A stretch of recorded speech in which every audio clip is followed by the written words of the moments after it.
Hi, I am B. Chanakya from Department of Civil Engineering. In this video, I will be presenting my course project on corrosion-induced damage evaluation of cold form steel using piezoelectric sensors under the guidance of Professor Piezoelectric. Here is the outline of my presentation. I will start with an introduction followed by the objectives, methodology and specimen details. Then I will explain the sensor installation and experimental setup. Finally, I will present the results and conclude the study. Coming to the introduction, cold form steel is widely used for its high strength to weight ratio and cost effectiveness, but it is vulnerable to corrosion in aggressive environments. Traditional monitoring methods like visual inspection and weight loss are slow and not real time. This study investigates the use of the EMI techniques with piezoelectric sensors as a non-destructive real-time method for corrosion monitoring. A clear research gap exists in applying this technique specifically to cold form steel. The main objectives are to monitor the initial condition of the cold form steel using PZT sensors, to analyze changes in EMI signatures and weight after corrosion, to compare different types of steel, hot roll, galvanized and mild steel, and to evaluate how effective EMI is in detecting real-time corrosion damage.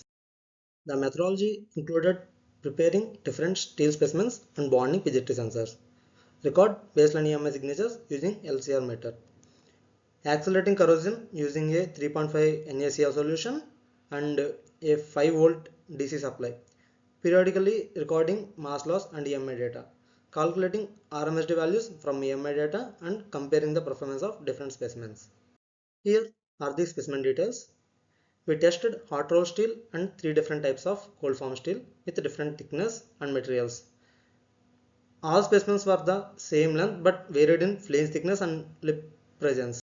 Coming to the installation of sensors, PZT sensors were used and the size of the PZT sensor is 10 mm by 10 mm, which are bonded to the surface using epoxy.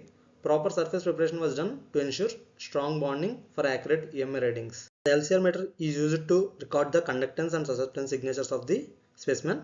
Corrosion was accelerated electrochemically using a NaCl solution and 5 volt DC supply. Here it is the schematic diagram of the accelerator corrosion setup and LCR meter setup for conductance and susceptance measurement. Coming to the results, the mass loss data this plot shows the change in mass over time, and this table shows the percentage of mass loss over time for all the specimens. These are the conductance signatures of all specimens over time. In this, the change in EMI signatures is a clear indicator of structural degradation caused by the corrosion. These are the RMSD plots of all specimens over time. RMSD values measure how much the EMI signature deviates from the baseline. This helps in detecting early changes in the material that are not visible externally. Here are my key findings. Hot roll steel had moderate mass loss but stable EMI signatures, suggesting durability. Thick mild steel showed minimal corrosion and high EMI sensitivity, ideal for early detection. Galvanized steel corroded heavily but showed moderate EMI changes.